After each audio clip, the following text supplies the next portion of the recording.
Alhamdulillah, alhamdulillahilladzi arsala rasulahu bil huda wa dinil haqq liyuzhirahu 'ala dini kullihi walau karihal musyrikun walau karihal munafiqun.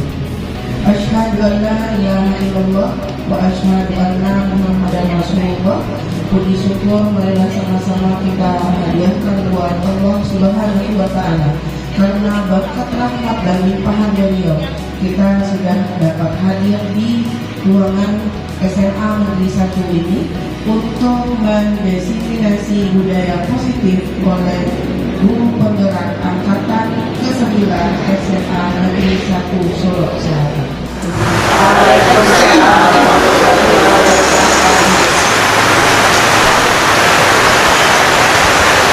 A'udzu billahi minasy syaithanir rajim.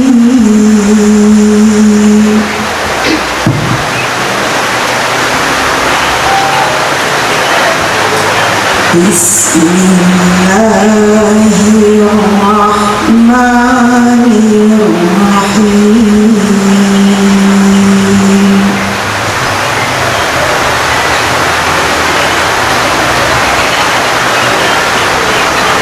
Kaf ha ya ain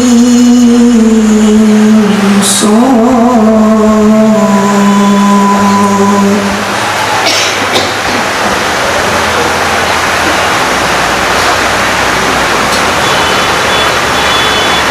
Dzikru rahmati rabbika 'abdahu Zakaria.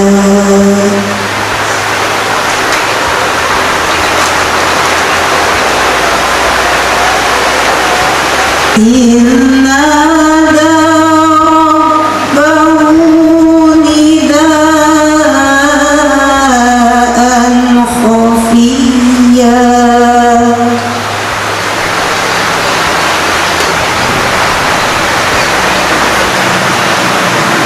Qala rabbi inni wahana al-'azmu minni washta'ala ar-ra'su shayba.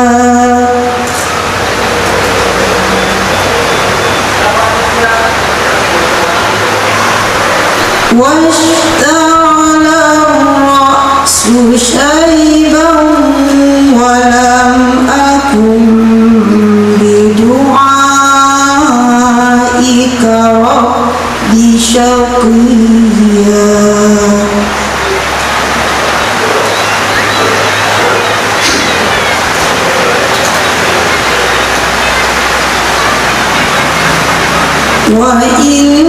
وإني خفت الموالي من ورائي وكانت امرأتي عاقرا.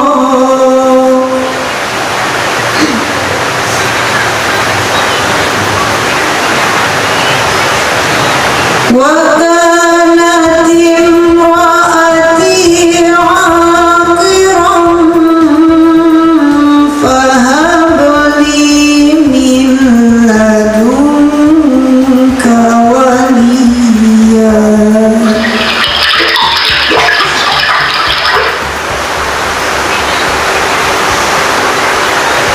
يرثني ويرث من آل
Terima kasih kita ucapkan kepada Ibu Herlinda Janita. Acara selanjutnya menyanyikan lagu Indonesia Raya dan Mars Sumatera Barat. Dimohon kepada Bapak Ibu untuk berdiri.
duduk kembali. Acara selanjutnya, arahan dari Bapak Kepala Sekolah mewakili Ibu Wiwi Rice Jelita untuk sekaligus pembukaan dalam diseminasi budaya positif di SMA Negeri 1 Solo Selatan. Kepada Ibu dipersilakan.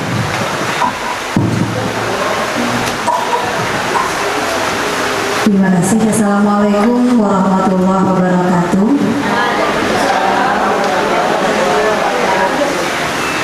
Yang terhormat Bapak Ibu calon guru penggerak Angkatan 9 SMA Negeri 1 Solo Selatan, yang kami banggakan Bapak Ibu Majelis Guru beserta staf tata usaha SMA Negeri 1 Solo Selatan yang alhamdulillah berkesempatan hadir dalam kegiatan pada hari ini. Puji dan syukur marilah sama-sama kita ucapkan kehadiran Allah Subhanahu wa Ta'ala, yang mana berkat rahmat dan karunia beliau, alhamdulillah pada hari ini kita dapat berkumpul di ruang pertemuan SMA Negeri 1 Solo Selatan dalam rangka kegiatan diseminasi budaya positif dari CGP Angkatan 9 SMA 1 Solo Selatan.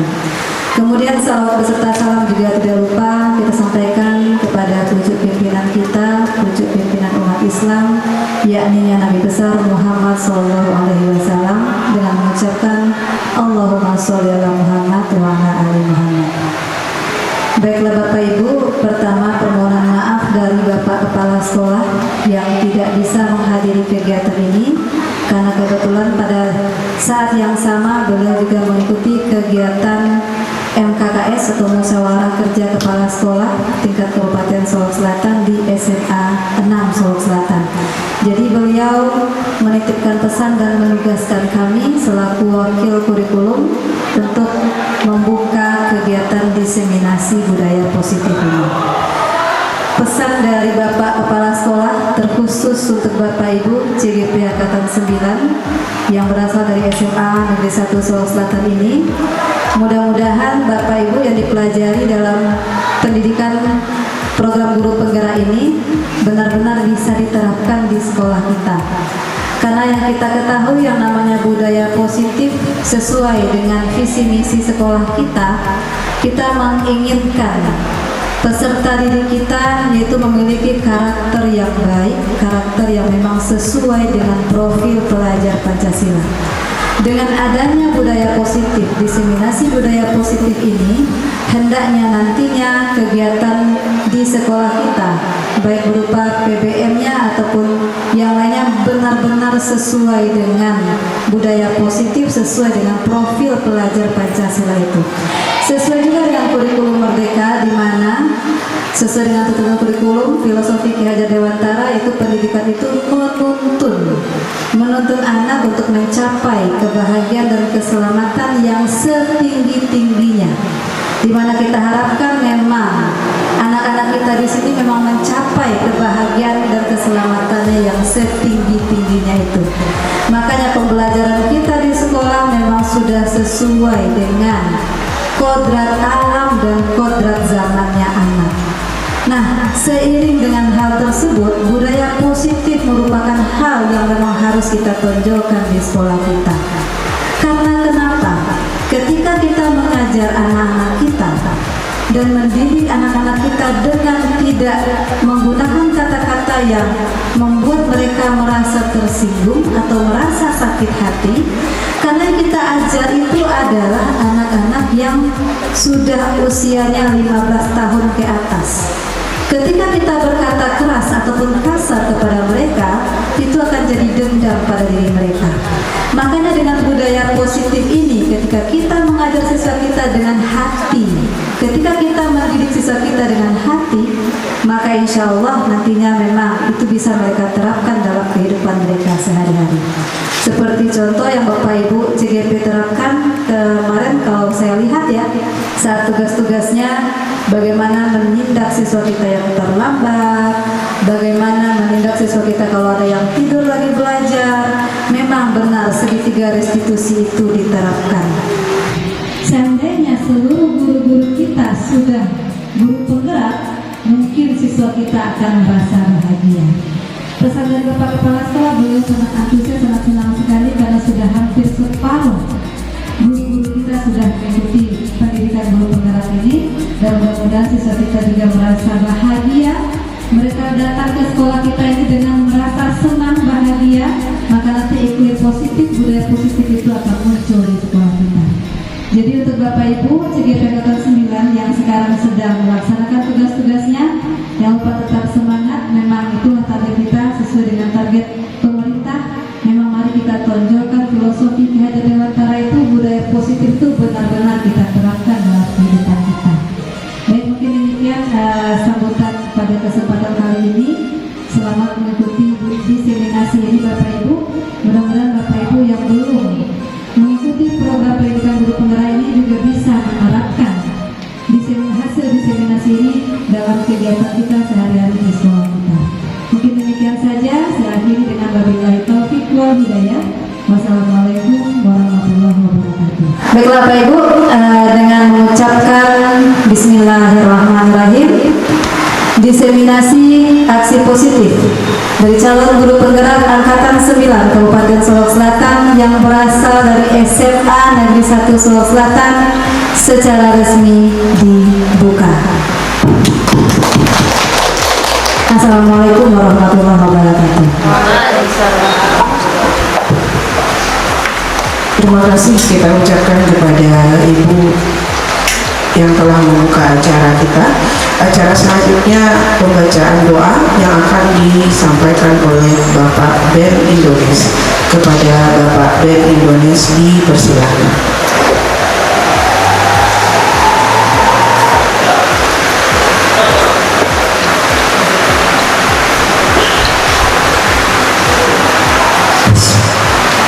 Assalamualaikum warahmatullahi wabarakatuh.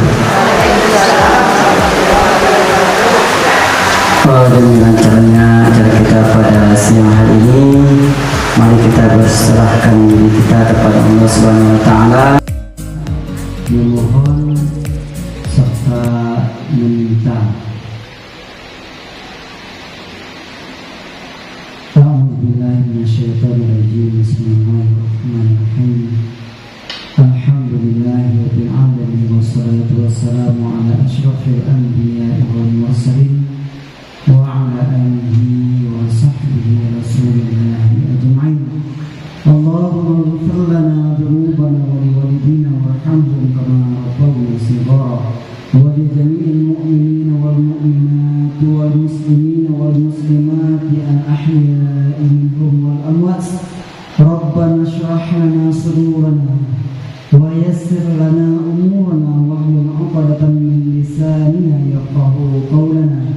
Allahumma 'allimna ma yanfa'una wanfa'na bima 'allamtana wa zidna 'ilma waj'al qira'atana khalisatan liwajhikal karim. Allahumma barik lana fi awqatina wa aslih lana syu'unana wa la takilna ila anfusina tarfata 'ain. Rabbana atina fid dunya hasanah wa fil akhirati hasanah wa qina adzabannar. Walhamdulillahi rabbil alamin. Assalamualaikum warahmatullahi wabarakatuh. Demikianlah acara pembukaan diseminasi budaya positif di SMA Negeri 1 Solok Selatan. Kemudian kami kembalikan kepada moderator. Para moderator dipersilakan. Assalamualaikum warahmatullahi wabarakatuh. Terima kasih Bapak Ibu sudah berkenan hadir di ruangan ini, bertujuan untuk mendiseminasikan budaya positif di SMA Negeri 1 Solok Selatan yang akan disampaikan oleh Ibu Riri Yulfiana, CGP Angkatan 9 Kabupaten Solok Selatan. Kepada Ibu Riri kami persilakan. Assalamualaikum warahmatullahi wabarakatuh.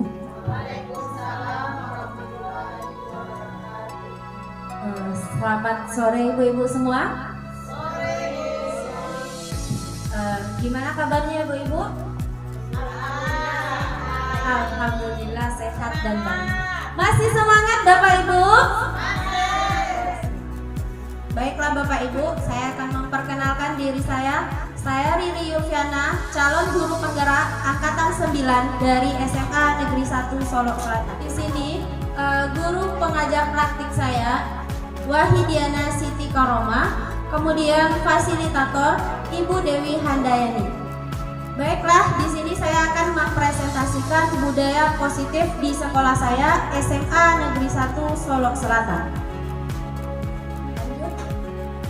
Oke Bapak Ibu, di sini ada sebuah pertanyaan, di mana pertanyaannya setuju atau tidak setuju Bapak Ibu dengan pertanyaan yang sudah saya paparkan.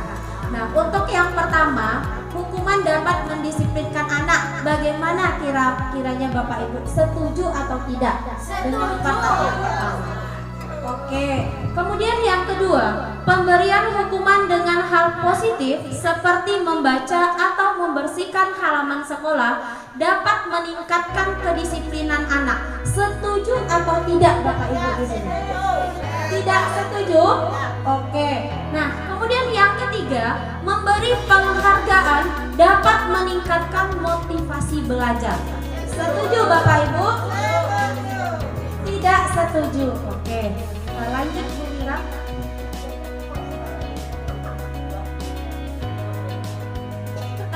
Di sini saya akan membahas topik dari presentasi saya pada hari ini. Yang pertama, disiplin positif dan nilai-nilai kebajikan universal. Yang kedua, teori motivasi, hukuman, dan penghargaan restitusi. Yang ketiga, keyakinan kelas. 4. Kebutuhan dasar manusia dan dunia berkualitas. Kelima, 5 posisi kontrol. Keenam, segitiga restitusi. Perubahan paradigma, teori kontrol, teori pilihan, ilusi kontrol. Nah, di sini ilusi kontrol guru mengontrol murid. Kedua, ilusi bahwa kritik dan membuat orang merasa bersalah dapat menguatkan karakter. Ketiga, ilusi bahwa semua penguatan positif, efektif, dan bermanfaat. Keempat, ilusi bahwa orang dewasa memiliki hak untuk memaksa. Perubahan paradigma, stimulus, respon, teori kontrol atau teori pilihan. Di sini kita akan melihat siapa sesungguhnya yang memiliki kontrol. Di sini yang memiliki kontrol adalah kita. Ya, kita sebagai guru memiliki kontrol. Yang pertama, stimulus respon. Kita mencoba mengubah agar berpandangan sama dengan kita. Sedangkan menurut teori kontrol, kita berusaha memahami pandangan orang lain tentang dunia. Berarti di sini kita melihat siapa sesungguhnya yang memiliki kontrol. Berarti selama ini kita mempunyai stimulus respon kita mencoba mengubah orang agar berpandangan sama dengan kita. Sedangkan teori kontrolnya, kita berusaha memahami pandangan orang lain tentang dunia. Kemudian yang kedua, perilaku buruk dilihat sebagai suatu kesalahan. Itu adalah stimulus kita. Kemudian teori kontrol pilihan, semua perilaku memiliki tujuan. Ketiga, orang lain bisa mengontrol saya. Teori kontrolnya, hanya ada Anda yang bisa mengontrol diri Anda. Keempat, saya bisa mengontrol orang lain. Anda tidak bisa mengontrol orang lain. Kelima, pemaksaan ada pada saat bujukan gagal. Teori kontrolnya, kolaborasi dan konsensus penciptaan pilihan-pilihan baru. Terakhir, model berpikir menang kalah, model berpikir menang-menang. Nah, di sini Bapak Ibu kita bisa melihat stimulus respon, kemudian setelah itu timbullah teori kontrol. Lanjut Bu Mira. Kita lihat apakah disiplin. Nah, Bapak Ibu mungkin sudah tahu semuanya apa yang dikatakan disiplin. Nah, disiplin berasal dari bahasa Latin disiplina yang artinya belajar. Berarti di sini disiplin itu belajar ya Bapak Ibu, karena kita sama-sama belajar nantinya. Disiplin diri membuat orang menggali potensinya menuju sebuah tujuan, apa yang akan dihargai. Namun dalam budaya positif, makna kata disiplin telah berubah menjadi sesuatu yang dilakukan seorang pada orang lain untuk mendapatkan kepatuhan. Oke, next Ibu Mira. Nilai-nilai kebajikan universal. Nah, nilai-nilai kebajikan universal bersifat positif, manusia yang merupakan tujuan mulia. Nilai-nilai tersebut bersifat universal dan lintas bahasa, suku bahasa, bangsa, agama, maupun latar belakang. Yang pertama, setiap perilaku atau perbuatan memiliki suatu tujuan. Yang kedua, dengan mengaitkan nilai-nilai kebajikan yang diyakini seseorang. Ketiga, nilai-nilai kebajikan yang lain dicapai oleh setiap anak Indonesia, di mana nilai itu adanya profil Pancasila. Yang pertama, beriman bertakwa kepada Tuhan Yang Maha Esa. Yang kedua, mandiri, bernalar kritis, berbinekaan global, bergotong royong, dan kreatif. Teori motivasi perilaku manusia, di mana teori motivasi perilaku manusia itu terbagi menjadi dua. Ada motivasi eksternal dan ada motivasi internal. Kita akan lihat untuk motivasi internal, untuk menghindari ketidaknyamanan atau hukuman. Apakah yang akan terjadi apabila saya tidak melakukannya? Itu adalah contoh motivasi eksternal. Kemudian, untuk menghargai diri sendiri, saya akan menjadi orang yang seperti apa bila saya melakukannya. Itu adalah motivasi internal. Kemudian, menurut Ki Hajar Dewantara, merdeka itu artinya tidak hanya melepas dari perintah, akan tetapi juga cakap memerintah diri sendiri. Dihukum dengan penghargaan. Di sini Bapak Ibu, bahwa penghargaan berlaku sama dengan hukuman dalam arti meminta atau membujuk seseorang. Di sini dorongan eksternal, ada beberapa faktor ketergantungan, beberapa dampak dari pemberian penghargaan. Nah, ada 5, pengaruh jangka pendek, kemudian penghargaan tidak efektif, penghargaan menghukum, penghargaan mengurangi kecepatan, dan penghargaan merusak hubungan.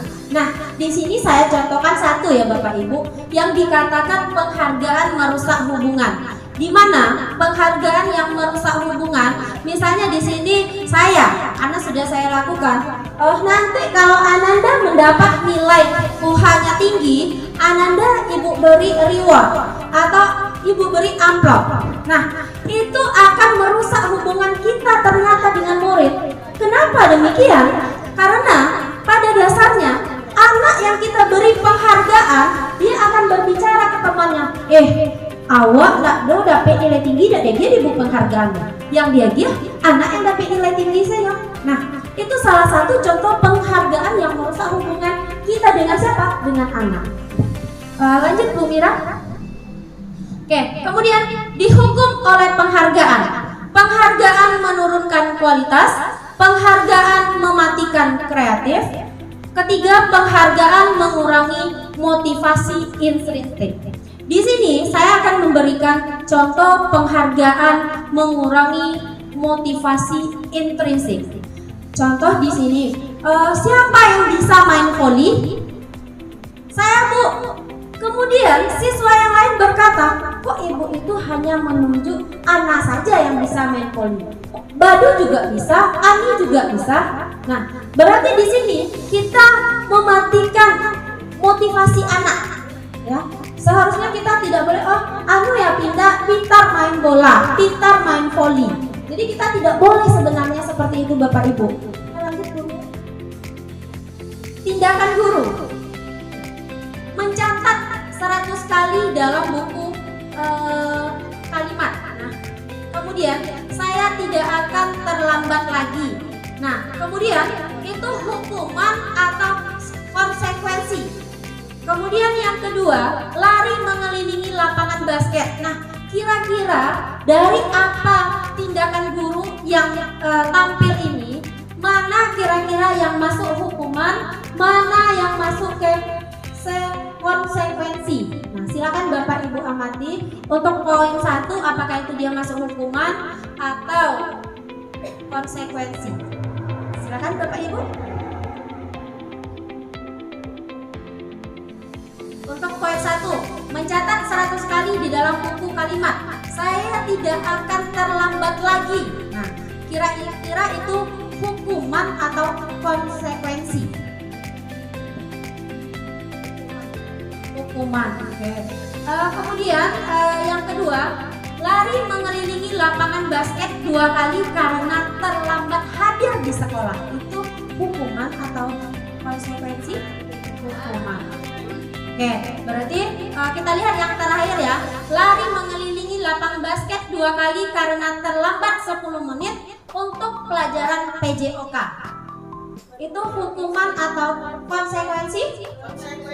Oke, lanjut Bu Mira, kita akan lihat hasilnya. Nah, ini Bapak Ibu hasil tindakan dan hukuman atau konsekuensinya. Berarti poin 1 itu adalah hukuman, poin 2 hukuman, poin 3 hukuman, poin 4 konsekuensi, sampai ke yang terakhir adalah konsekuensi. Lanjut Bu Mira. Kemudian kita akan lihat di sini apa perbedaan hukuman dan konsekuensi. Kita lihat satu saja contohnya di sini Bapak Ibu. Yang hukuman, sesuatu yang menyakitkan harus terjadi. Itu adalah hukuman. Kalau konsekuensi, sesuatu yang harus terjadi. Jadi beda mereka. Kalau hukuman itu menyakitkan kemudian terjadi. Kalau konsekuensi, dia hanyalah suatu kejadian yang harus terjadi, tidak menyakitkan. Itu salah satu contohnya. Ya, Bu Mira. Lanjut Bu Mira. Nah, kemudian kita akan lihat apa itu restitusi. Nah, di sini restitusi adalah proses menciptakan kondisi bagi murid untuk memperbaiki kesalahan mereka, sehingga mereka bisa kembali pada kelompok mereka dengan karakter yang lebih kuat. Di mana restitusi memiliki 9 ciri-ciri. Yang pertama, bukan untuk menebus kesalahan, namun untuk belajar dari kesalahan.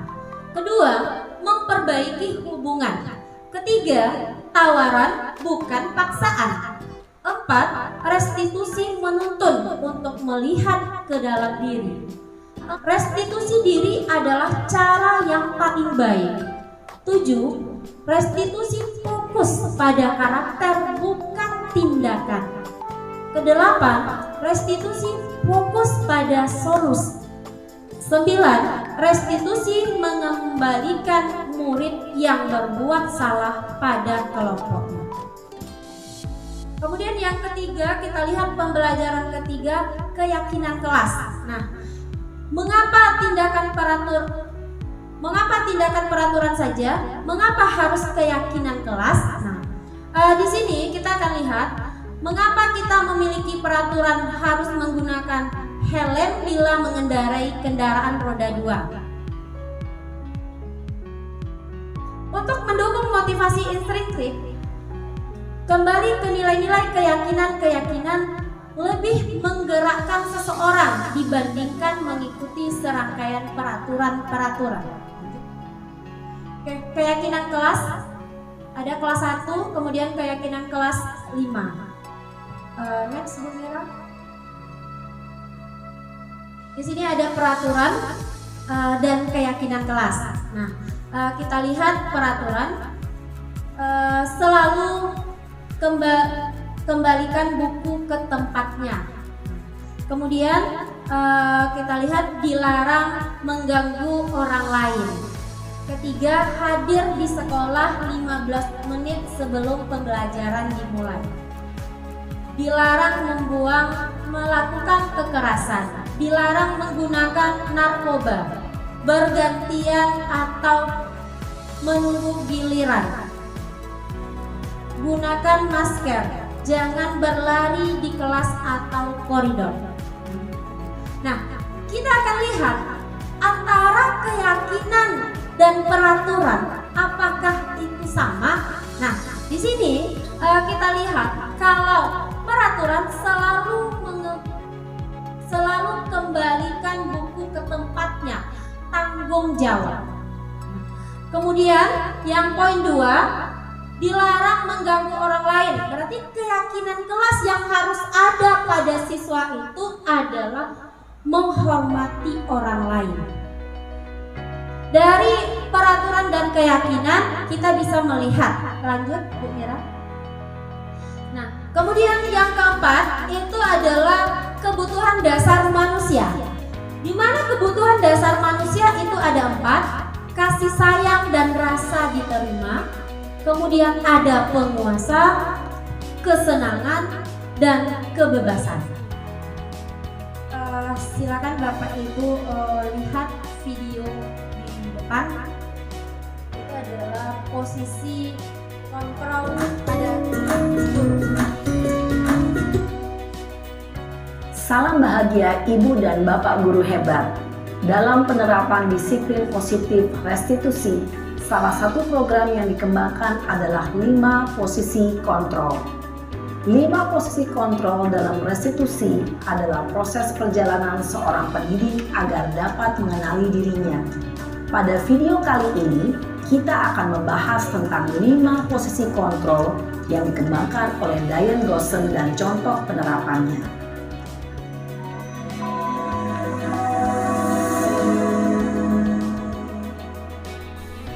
5 posisi kontrol itu adalah 1. Posisi penghukum. 2. Posisi pembuat merasa bersalah. 3. Posisi teman. 4. Posisi pemantau atau monitor. Dan 5. Posisi manajer. Untuk lebih memahami kelima posisi tersebut, mari kita saksikan kasus Naren yang terlambat hadir 20 menit di sekolah dan melihat bagaimana kelima posisi kontrol dalam menghadapi masalah tersebut.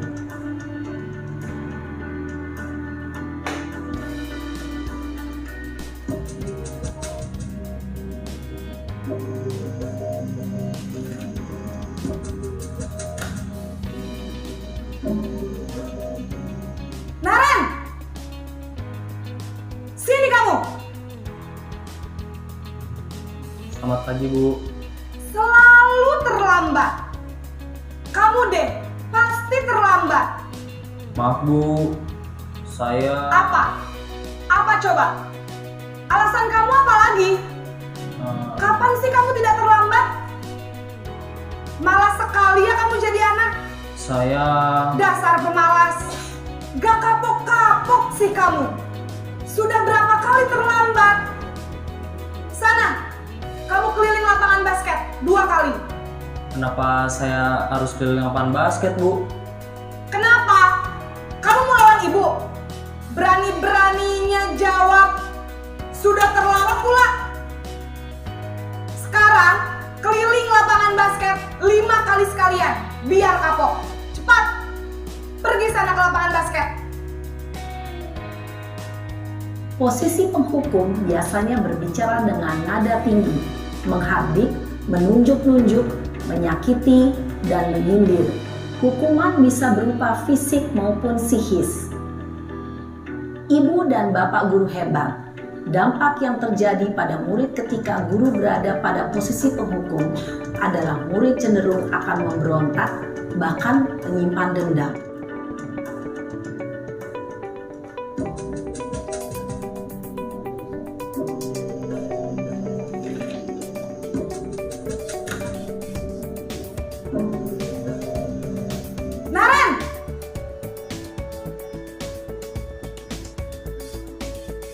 Selamat pagi, Bu.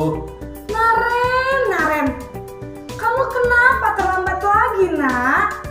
Ya Tuhan, Naren, kamu senang ya bikin ibu susah ya? Kalau kamu terlambat lagi, nanti ibu yang ditegur bapak kepala sekolah, nak. Disangka ibu tidak bisa membina kamu. Duh, gimana ini? Maaf, Bu. Duh, Gusti Naren, kamu suka ya kalau ibu ditegur bapak kepala sekolah? Terus, sekarang ibu harus tulis apa ini di buku absen? Ini kamu sudah sering terlambat loh. Ibu harus apa coba? Maaf, Bu. Maaf sekali. Ya sudah, lain kali jangan bikin ibu susah lagi ya, nak ya. Ibu tidak akan kuat lagi kalau kamu begini terus. Bisa jantungan kalau ibu ditegur bapak kepala sekolah. Sana cepat ke kelas. Maaf ya, Bu. Maaf sekali. Posisi pembuat rasa bersalah berbicara dengan nada tenang, cenderung lembut. Namun kata-kata yang diutarakan membuat murid merasa menjadi orang yang gagal, memandang buruk dirinya sendiri, merasa tidak berharga, dan tidak sanggup membahagiakan orang lain. Ketika guru mengambil posisi pembuat rasa bersalah, murid akan menganggap dirinya yang bersalah dan ia akan menyimpan emosi negatif tersebut di dalam dirinya. Posisi pemantau mengandalkan penghitungan atau data untuk mengontrol murid. Guru mengarahkan murid berdasarkan peraturan dan konsekuensi. Seorang pemantau menunjukkan bahasa tubuh dan ekspresi wajah yang datar dan cenderung formal.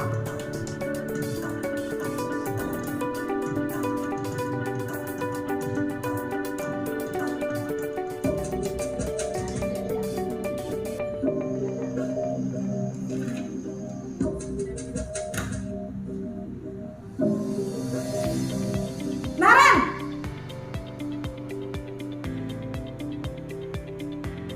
Selamat pagi, Bu. Selamat pagi, Naren. Maaf, Bu. Saya terlambat. Iya, sekolah masuknya jam 7, sekarang sudah jam 7.20. Jadi sekarang bagaimana ini, Naren? Maaf, Bu. Saya lupa setel alarm saya semalam. Baiklah, menurut kamu, keyakinan sekolah yang mana yang perlu kamu tingkatkan? Menghargai diri sendiri dan orang lain mungkin ya, Bu.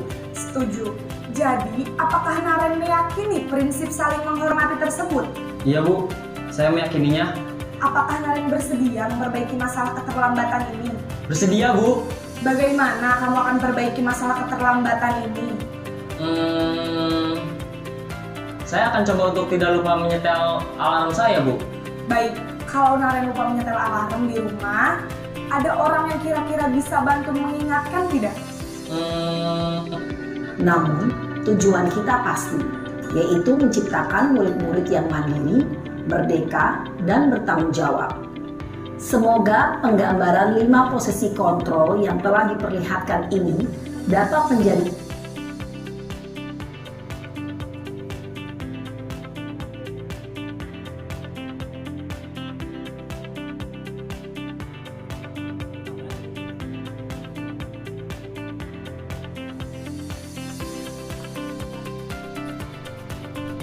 Baiklah Bapak Ibu, itu penampilan video dari 5 posisi kontrol.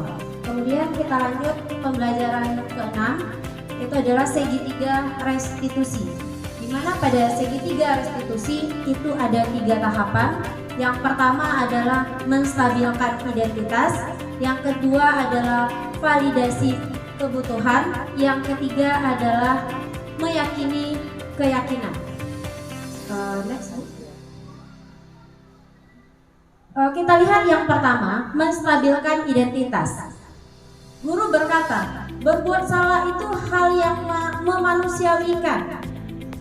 Tidak ada manusia yang tidak sempurna. Itu adalah kata menstabilkan identitas. Lanjut Bu Mira.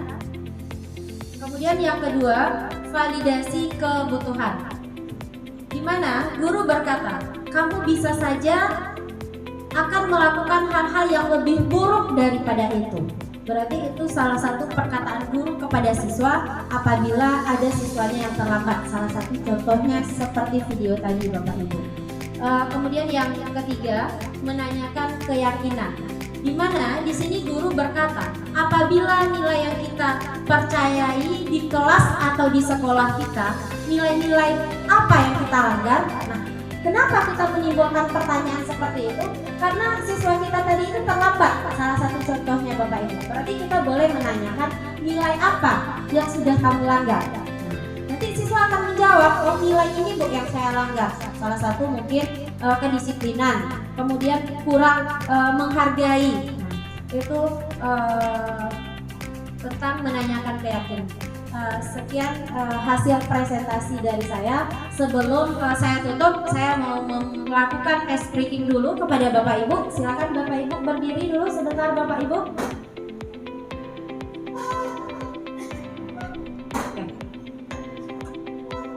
Masih semangat Bapak Ibu? Masih. Oke, saya akan memberi clue-nya adalah apa ya? Clue-nya itu adalah bulat. Kalau 10 itu 1, 100 itu 2, 688 itu berapa? Ayo. Clue-nya bulat. 100 itu 1. 100 itu 2. 10 itu 1. 688 7. Oke. Ayo Bapak Ibu. 688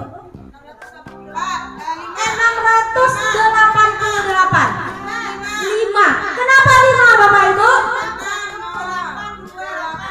Ya, karena clue kita tadi bumi itu bulat. Oke, sekian, terima kasih. Assalamualaikum warahmatullahi wabarakatuh. Saya kembalikan ke moderator. Terima kasih kepada Ibu Riri Yulfiana yang sudah mempresentasikan hasil dari diseminasi positifnya yang dipelajari dalam guru penggerak.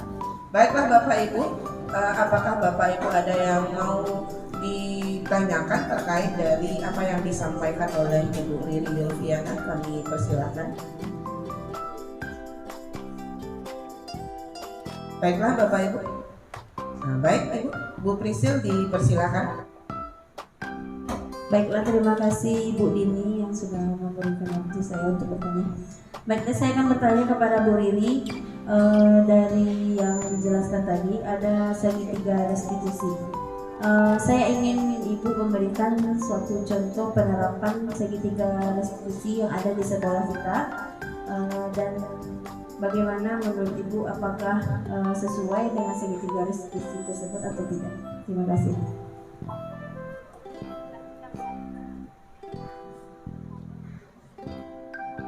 Baiklah, terima kasih Ibu Prisilia. Kita tampung dulu pertanyaannya. Apakah ada yang mau bertanya kembali atau memberikan umpan baliknya terkait dengan budaya positif?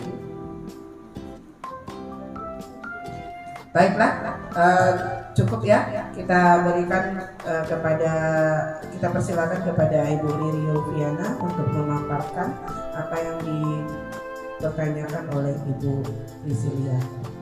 Terima kasih Bu Dini. Saya akan menjawab umpan balik dari Bu Prisil ya.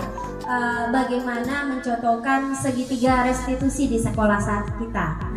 Kebetulan kemarin saya sudah melakukan segitiga restitusi kepada siswa kita, di mana mereka melanggar aturan kelasnya.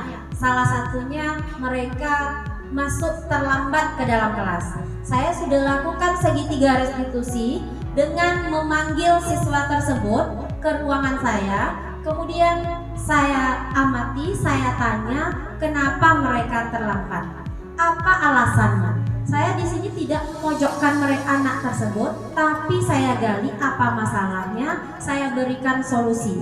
Kemudian saya sampaikan, nah kita manusia biasa, setiap manusia punya kesalahan. Jadi di sini ibu tidak menyalahkan kamu, tapi kita mencari solusi supaya untuk kedepannya anak tidak terlambat lagi atau kamu tidak terlambat lagi. Nah itu yang sudah saya lakukan, Bu Prisil. Saya kembalikan ke moderator. Baik, bagaimana Ibu Prisil? Terima kasih. Baiklah Bapak Ibu, mungkin kita tutup acara kita karena tidak ada lagi umpan balik yang mau disampaikan atau dipertanyakan. Terima kasih kepada Ibu Riri Ulfiana sudah memberikan pengimbasan terhadap pendidikan yang sedang dijalani pada saat sekarang. Mudah-mudahan ini menjadi dampak yang baik untuk kita semua, khususnya warga SMA Negeri 1 Solo Selatan.